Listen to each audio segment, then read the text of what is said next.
రాష్ట్ర పద్మశాలి సంఘం రిజిస్టర్డ్ సంఘం ఇది. ప్రధానంగా ఈ యొక్క మీడియా సమావేశాన్ని ఏర్పాటు చేసినందుకు కారణం ఏంటంటే, మాకు ఉన్నటువంటి పద్మశాలి కుల బాంధవులకే ఇయ్యాల్సినటువంటి 4 కార్పొరేషన్లు, ప్రధానంగా Telangana state handloom weavers cooperative society limited ఒకటి, రెండోది Telangana state handloom development corporation ఒకటి, 3 Telangana state powerloom and textile development corporation ఒకటి, 4 తెలంగాణ స్టేట్ పద్మశాలి కార్పొరేషన్ ఒకటి. ఈ 4 కార్పొరేషన్లు గత 2 సంవత్సరాలుగా కాంగ్రెస్ ప్రభుత్వం వచ్చిన తర్వాత వీటిని భర్తీ చేయలేదు. దీనివల్ల అసలే అంతంత మాత్రంగా ఉన్నటువంటి పద్మశాలీలు వారి యొక్క జీవనోపాధికి సరైనటువంటి మార్గనిర్దేశకం లేక, ఏ వ్యక్తికి చెప్పుకోవాలో తన యొక్క బాధలు అనేది ఎవరికి కూడా సమస్యలు అర్థం కాకుండా వాళ్ళు ఇప్పుడు మనుగుతున్నారు.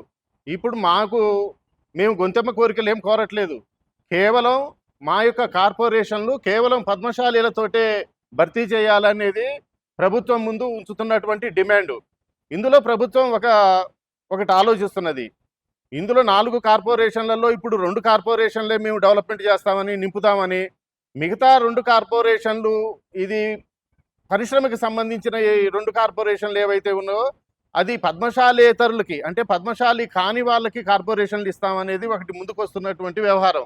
దీన్ని మేము తెలంగాణ రాష్ట్ర పద్మశాలి సంఘం తరఫున సంపూర్ణంగా దీన్ని ఖండిస్తున్నాం.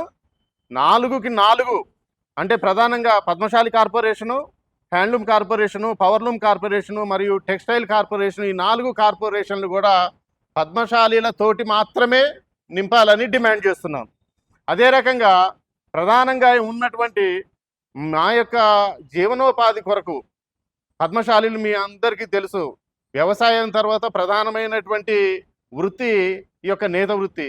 కోస్టల్ ఏరియా మొత్తం కూడా అప్ టు ఫ్రమ్ కాశ్మీర్ నుంచి, ఇక్కడ నుంచి వెస్ట్ బెంగాల్ నుంచి చూసుకుంటే ఇక్కడ కేరళ తీరం దాకా, ఇటు బాంబే తీరం దాకా కూడా బ్రహ్మాండమైనటువంటి వాతావరణ పరిస్థితులు ఉండటం వల్ల మంచి భవిష్యత్తు ఉన్నది భారతదేశంలో.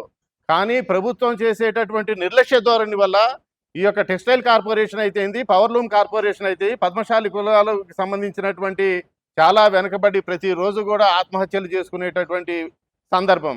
ఈ ఆత్మహత్యలకి ఎవరు బాధ్యులు?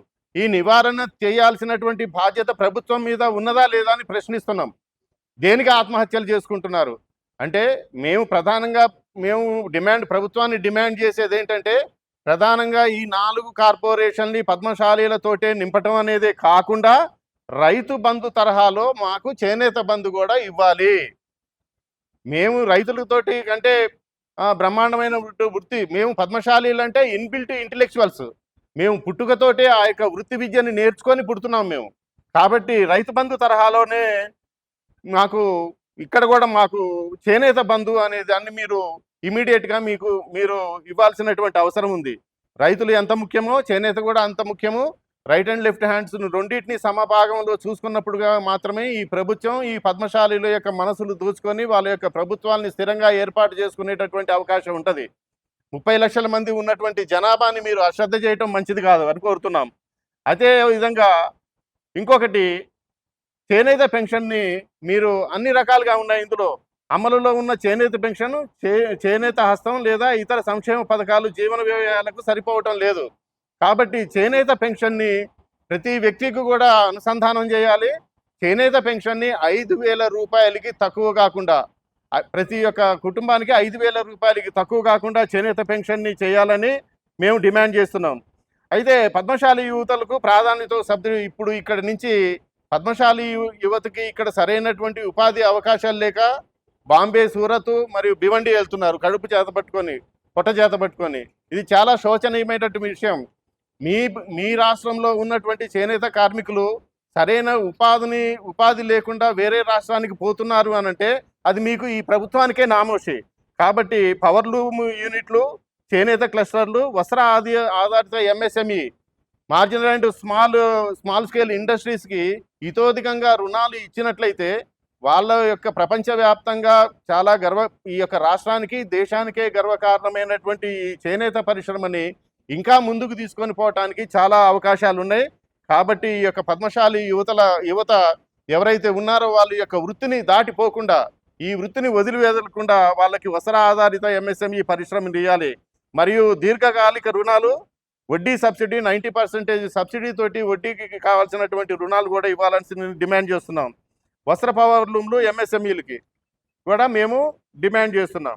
కాబట్టి ఈ ప్రభుత్వము ఇతర ప్రభుత్వాలలాగా కాకుండా భారతదేశంలోనే అతి ముఖ్యమైనటువంటి పరిశ్రమగా ఉన్నటువంటి చేనేత పరిశ్రమని ఆదుకొని వెంటనే ఈ 4 కార్పొరేషన్లు కూడా పద్మశాలీలతోటి నింపాలి. మరియు ఈ యొక్క కార్పొరేషన్ చైర్మన్లందరినీ కూడా వాళ్ళకి సరైనటువంటి బడ్జెట్ కేటాయించాలి. ఏదో తూతూ మంత్రంగా కార్పొరేషన్లు నింపటం కాదు, వాళ్ళకు కూడా సరిపోయేటటువంటి ఆ యొక్క స్టాఫ్ని, ఇన్ఫ్రాస్ట్రక్చర్ని మరియు వాళ్ళకి కొంత బడ్జెట్ని కూడా ఇమీడియట్గా వసూలు చేయాల్సిందిగా, కనీసం 100 కోట్లకి తక్కువ కాకుండా ఈ యొక్క 4టికి మీరు బడ్జెట్ చేకూర్చమని డిమాండ్ చేస్తున్నాం.